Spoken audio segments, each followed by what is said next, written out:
அனைவருக்கும் வணக்கம். நாம இப்போ பாக்கியலட்சுமி சீரியலில் என்னெல்லாம் சுவாரஸ்யமான விஷயங்கள் நடக்குதுன்னு பார்க்கலாம் வாங்க. கோபி ராதிகா பேசுனது இனியா எழில் எல்லாரும் உங்களால் தான் வருத்தப்படுறாங்க அப்படின்னு சொல்லிட்டு இனியா சொன்ன எல்லா விஷயத்தையும் நினச்சி ரொம்பவே வருத்தத்தோடு வந்துக்கிட்டு இருக்காரு.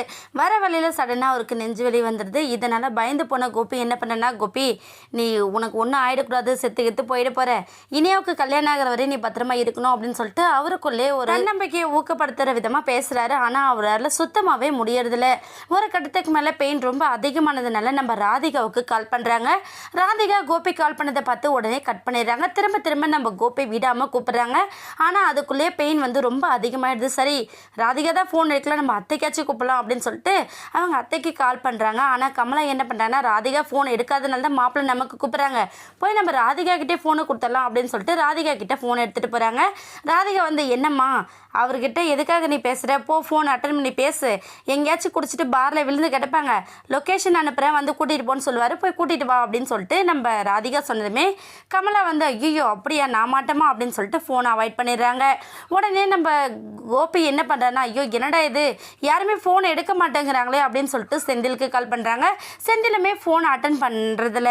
இன்னொரு பக்கம் செலின் கட்சி கூப்பிடலாம் அப்படின்னு சொல்லிட்டு செலினுக்கும் கால் பண்ணுறாங்க. அவங்க ரொம்ப ஆழ்ந்த உறக்கத்தில் இருந்ததுனால நம்ம கோபியோட ஃபோன் ரிங் ஆகிறதே அவங்க யாருக்குமே கேட்கறதில்ல.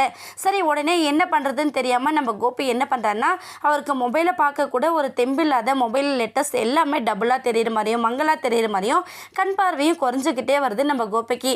உடனே நம்ம பாக்கியாவுக்கு கால் பண்ணுறாங்க. பாக்கியா ஃபோனை எடுத்து பார்த்ததுமே, என்னடா இது இவர் எதுக்காக நமக்கு கூப்பிட்றாங்க அதுவும் இந்த நேரத்தில் அப்படின்னு சொல்லிட்டு நம்ம பாக்கியா வந்து யோசிக்கிறாங்க. ஃபோன் அட்டன் பண்ணவே கட் ஆனதுமே நம்ம கோபி என்ன பண்ணுறாருன்னா, நம்ம பாக்கியாவுக்கு ஒரு வாய்ஸ் நோட் அனுப்புகிறாங்க. எனக்கு வந்து சடனாக நான் காரில் வந்துக்கிட்டு இருந்தேன், ஓட்ட முடியல, நெஞ்சு வலி வந்துடுச்சு அப்படின்னு சொல்லிட்டு நம்ம பாக்கியாவுக்கு ஒரு மெசேஜ் பண்ணிவிட்டு திரும்ப கால் பண்ணுறாங்க. இதை கேட்டதுமே நம்ம பாக்கியா ஒரு நிமிஷம் ரொம்ப பதறி போயிடுறாங்க. பதறி போன உடனே அடுத்த கால் வந்ததும் அட்டன் பண்ணுறாங்க. என்னாச்சு, எங்கே இருக்கீங்க அப்படின்னு சொல்லிட்டு நம்ம பாக்கியா கேட்குறாங்க. பாக்கியா, நீ ஃபோன் அட்டன் பண்ணது ரொம்ப சந்தோஷம். நான் கிண்டி பக்கம் ஒரு வழியில் வந்துட்டு இருந்தேன், அந்த வழியில் எனக்கு சடனாக நெஞ்சு வலி வந்துடுச்சு, என்னால் ஒன்றும் முடியல அப்படின்னு சொல்லிட்டு நம்ம கோபி சொல்லி முடிக்கவே இல்லை. உடனே கோபி மயக்க போட்டு ஃபோனை கீழே போட்டுடுறாரு. உடனே பாக்கியா பதறி அடித்து போய் செலினை கூப்பிடலாம் அப்படின்னு சொல்லிட்டு செலினை போய் தட்டி பார்க்குறாங்க. ஆனால் செலின் தூங்கிட்டு இருக்கிறதுனால ஃபோன் அட்டன் பண்ணுறதில்ல. உடனே பாக்கியா என்ன பண்ணாங்கன்னா, சரி நம்ம இந்த விஷயத்த நேராக போய் ராதிகா கிட்ட தெரியப்படுத்தலாம் அப்படின்னு சொல்லிட்டு ராதிகா வீட்டுக்கு போகிறாங்க. வீட்டுக்கு போயிட்டு காலிங் பெல்லாம் அடிச்சு பார்க்குறாங்க. அவங்க யாருமே எந்திரிக்கிறதில்ல. இன்னொரு பக்கம் ராதிகாவோட நம்பருக்கு தொடர்ந்து ட்ரை பண்ணிக்கிட்டே இருக்காங்க நம்ம பாக்கியா. ஆனால் நம்ம ராதிகா மொபைல் ஸ்விட்ச் ஆஃப் பண்ணதுனால நம்ம பாக்கியா கால் பண்ணுற எதுவுமே ரீச் ஆகுதுல. சரி, இதுக்கப்புறம் டிலே பண்ணிட்டு இருந்தால் நமக்கு தான் ப்ராப்ளம் அப்படின்னு சொல்லிட்டு நம்ம பாக்கியா கார் எடுத்துகிட்டு நேராக நம்ம கோபி கிட்டே போகிறாங்க. கோபி போய் மயக்கமாக இருக்கிறத பார்த்ததுமே நம்ம பாக்கியா பதறி போய் எந்திரிங்க அப்படின்னு சொல்லிட்டு நம்ம கோபியை இழுப்புறாங்க. கோபி ஓரளவுக்கு மயக்கம் தெளிஞ்ச மாதிரி வந்துட்டியா பாக்கியான்னு சொல்கிறாரு. திரும்பவும் மயங்கி விழுந்துடுறாரு.